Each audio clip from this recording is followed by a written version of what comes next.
La vigile matinale provient de l'œuvre de Saïli Guardado, Méditation quotidienne au féminin. La méditation de ce matin, aujourd'hui 11 septembre 2025, est tirée de 1 Corinthiens 4, verset 20. Car le royaume de Dieu ne consiste pas en parole, mais en puissance. Sa puissance, page 262. Tout dépend d'elle, disait Rousseau à propos des femmes françaises du XVIIIe siècle.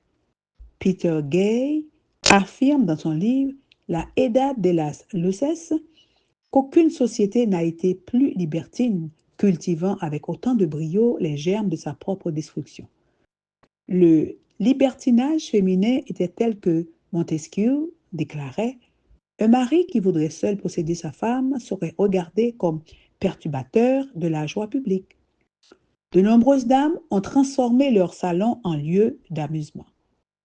Les soins à donner aux enfants étaient gravement influencés par les courants de pensée libertins.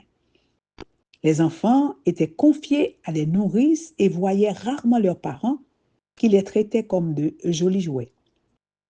Rousseau disait aussi d'eux, ils ont oublié le meilleur des arts, celui de former des hommes. C'est aussi l'époque de la fraude et de la tromperie d'une population abrutie. Lorsque Sophie Arnould, actrice et chanteuse d'opéra comique, se lassait de son amant du moment, elle faisait envoyer aux épouses légitimes tous les biens qu'elles avaient reçus de cet homme, y compris les enfants.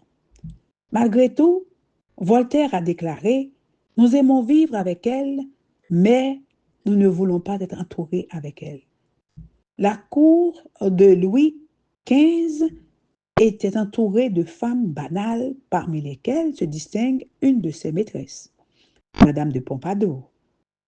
Elle changeait de tenue toutes les heures et a eu de l'emprise sur le roi pendant 20 ans. Le pouvoir des femmes est grand et l'ennemi le sait.